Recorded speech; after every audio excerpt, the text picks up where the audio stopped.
Hello, family. Here we are with part 5 of the Corona Game series. And this is likely my final time that I have to share this with my family, writ large, like the whole of us, right, that are here right now in these skin suits. So I wanted to share with you some perceptions and some solutions, some actions, and some encouragement. So if this is a blessing to you, then it is my honor to be of service. So, okay, as we covered in part 2, I think it was, of the Corona Game, the rituals of wearing face masks and using hand sanitizer gels and social distancing, this is all designed to lower our immune systems. And it's designed to make us psychically vulnerable to the demons that are ever present in our reality, but to make us more psychically vulnerable to their attachment to us. And so this second wave that they're talking about, or I don't know, maybe now they're calling it the third wave, I don't know, but it's basically, they're saying that it's just like we covered in part 2. They're going to let us back to work, and they're going to tell us that we have to do these things to drop our immune systems and make ourselves psychically vulnerable. And then after a couple of months, when everybody's sick, they'll just say, oh, look, everybody's sick and it's the second wave or third wave or whatever they say. They'll blame it on the virus, when in fact it's not the virus. But rather, and I'll include in the show notes below so you can reference this for yourself, but basically when you put a face mask on, immediately your oxygen levels drop. After wearing it for a couple minutes, it drops even further. After wearing for a couple of hours, it goes even lower. And after, say, a prolonged use, say a 6, 8, 10-hour shift at work, let's say, the levels of oxygen could drop down into the 80s, and the 80 percentile. And it's basically, when your oxygen levels drop that low, let's say you had some sort of disease that, prevented you from having an oxygen level higher than 88%, your insurance company or Medicaid or Medicare would pay for you to have supplemental oxygen. That's how important it is that our bodies receive oxygen.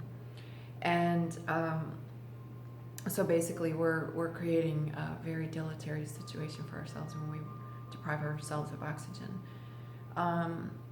When the levels drop down into the 70th percentile, now we're talking about very deleterious outcomes such as cardiac arrest and organ failure. So that's a pretty big deal. I thought you would like to know. And so why are we doing this, right? Well, because our governor told us to do it, or our employer told us to do it, right? Well, who told them? They're just regurgitating the information they got, the what they call the guidelines and recommendations from the World Health Organization and the CDC. Well, it should be noted that, especially since the Trump card defunded the World Health Organization, that 95% now of the World Health Organization's budget comes from private investors who have stock in pharmaceutical and drug companies, and from other organizations that are proponents of vaccines or alliances. One of them is called Gavi. You can find this in the show notes as well. So obviously and none of these people were elected in the voting ritual either. So none of us really said, hey, World Health Organization or Center for Disease Creation, I want you to be the person responsible for dictating every aspect of my life, including what I do put into my body or what vaccines I get, right? I want to also note that in addition to the individual harm that this causes for ourselves is like, let's say you were a taxi driver or the pilot of an airplane or the operator of heavy equipment, big semi trucks rolling down the motorway, or you're an Uber driver or something like this. So you're actually if you're depriving yourself of oxygen, that's going to impair you cognitively. It's going to reduce your response time. It's going to reduce your physical stamina that's required in the event of an emergency. And so you're not only putting yourself at risk, but you're putting the lives of, in this case, millions of others around the planet simultaneously. So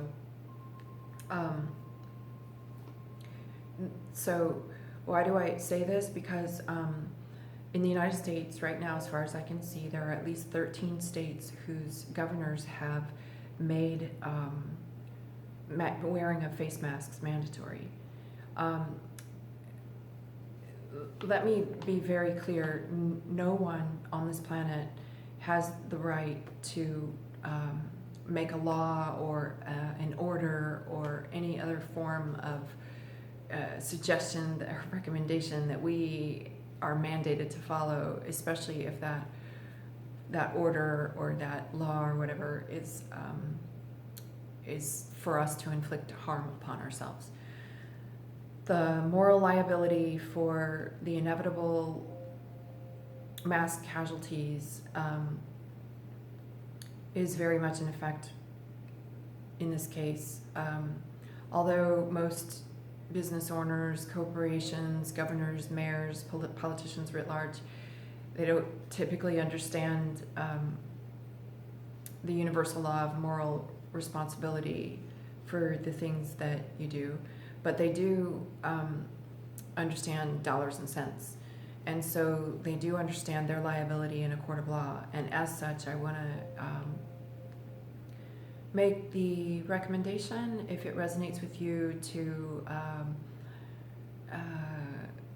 do something to take some sort of action. So what I did last week was, following my trip to Miami, I sent letters to American Airlines, Uber, and the Miami airport officials, basically putting them on legal notice, indicating that the danger that they're putting the public health in for mandating these masks is something for which they will be held accountable, and that they should make themselves aware of the facts and not just listen to the World Health Organization's guidelines.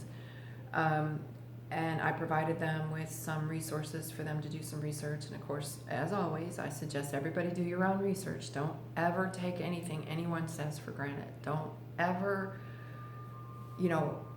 just look at the headline and share the meme. Find out who wrote the article. Find out what peer-reviewed scientific evidence stands behind that article or that video. But the letters I sent were basically putting them on notice to say these are the facts and this is what you're engaged in. It may be unwitting, it may be that you don't know what you're doing, but here's the evidence, so make yourself aware. And if you don't take corrective action or you don't cease and desist immediately, that you will now be considered having known, so there can be no claim of ignorance. There can be no claim of, I didn't know I was doing that harm. So it's very important for me to put these individuals on notice, and if that resonates with you, then I encourage you to write letters of your own and present them to members of your city council or your mayor or your governor or your police force or Walmart or whomever, yeah? whomever you feel comfortable doing that with. If you don't, maybe you want to just print up some flyers and hand them out. That's fine too. But either way, whatever method you choose, family, is entirely up to you. But it is time for some action. It's no one's coming to save us, right? We are the ones that are responsible to stand up for ourselves and say no. What I like to say in this case is, no person on this planet has the right to tell me I can't breathe. And if you believe that you have that right, then you are very seriously infected. In your mind, you have a virus that makes you, given your position in the community, makes you very dangerous to the public. And it won't be tolerated.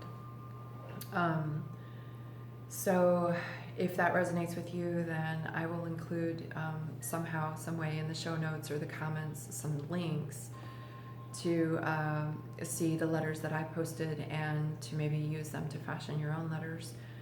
And if that's a blessing to you, I'm honored to share that with you. I also want to note that at least 2 countries that I'm aware of in Africa, Tanzania and Burundi, had recently kicked the World Health Organization out of their country.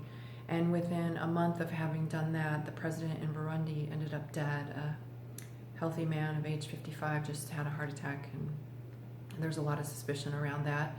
As there was a lot of suspicion back in 2009 when I was working at an underground base for the North Atlantic Terrorist Organization, or NATO, when a plane was allegedly shot down, and on the plane it was the president of Poland and like dozens of his high-level military and civilian leadership.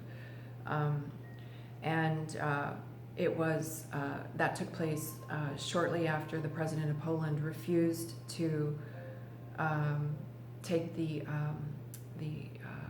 swine flu vaccination and refused to make it mandatory for his population or make it available for his population. He said it's bullshit and I'm not buying into it, and next thing you know, he got killed. So there's got to be at some point that we start putting the puzzle pieces together and realizing that, you know, there's just not like all these coincidences, right? And I'll include that in the show notes, but then there was also a show that I did not save the link for, but maybe you can find it for yourself. But there was this very wealthy Indian family who had just installed a pool in their backyard, or just bought a house that had a pool, and all 3 of them ended up dead in 3 feet of water, or 3.5 feet of water in a swimming pool. And they had some sort of ties to be able to whistle blow the Corona game and or some other things that are going on. So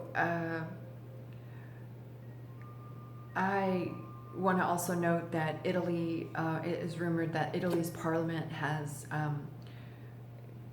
suggested that Bill Gates be arrested, and in the U.S., the Trump card has, as I mentioned, defunded the World Health Organization, as well as substantially defunded the Center for Disease Creation, citing bureaucracy, in other words, uselessness. I mean, if your stated objective is to control disease, then they're useless. So what does that make them useful for, if not creation of disease? And I just want to remind everybody that corona is a Spanish word for crown, which has to do with this part of your body where your brain resides. So if you get a case of the coronavirus, you have a mind control virus, and your mind is fully under control. And that's not probably a good thing, family, because the responsibility to govern our own minds is ours and ours alone. We can pretend to delegate that responsibility to, you know, CDC or World Health Organization or fill in the blank. But, you know, we're just fooling ourselves. And it's like the car with the wheels that are not in alignment. We can drive it for a while, but eventually it will crash. And so that's what we're kind of seeing right now is the big, huge train wreck.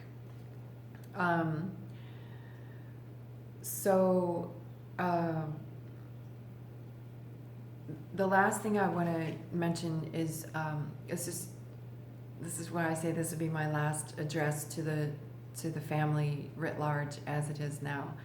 I want to say that I love you, and I want to acknowledge the fact that there is no such thing as death.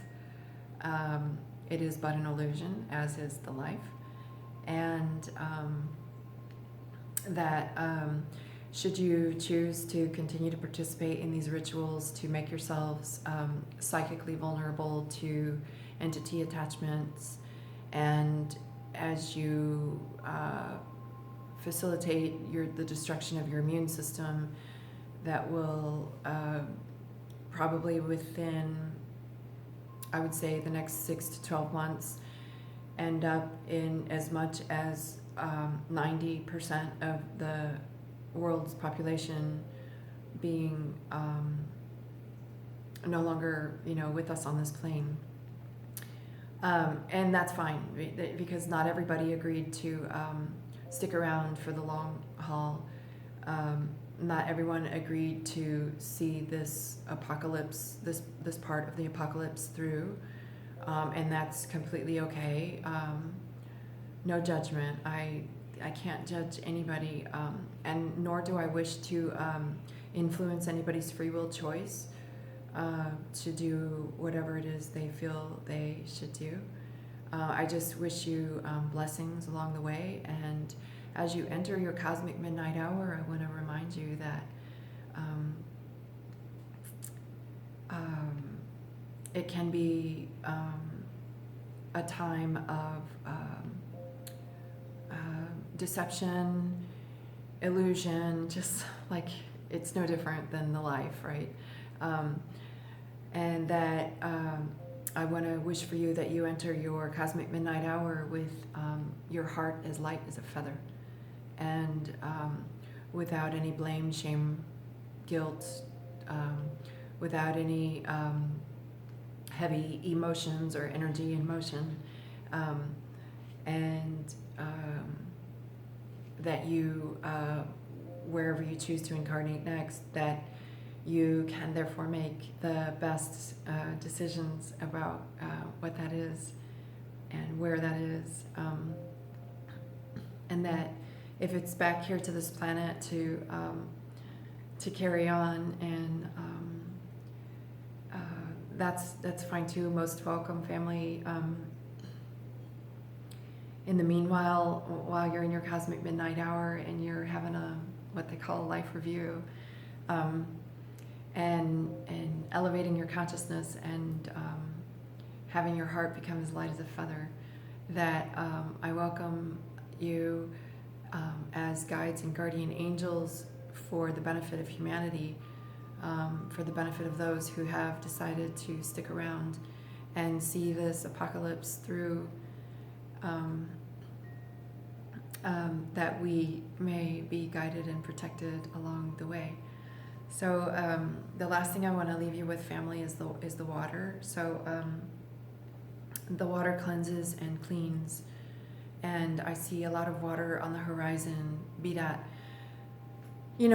coming down from the skies, like, tropical storms, hurricanes, typhoons, that kind of thing. A lot of like torrential downpours. Also coming from the tears, I see a lot of tears, and I see also coming from the blood a lot of water being released that way. It's all in divine order, and it's all for the good of the process of the cycle. But just want to tell my family, I love you, and you got to be this tall to get on this ride, and you are that tall and taller, and you are powerful, and I thank you very much for your presence here on this plane to anchor in the light and facilitate this shift in consciousness on the planet. I hope this has been a blessing to your family, and with much honor, respect, and love. Until next time, namaste.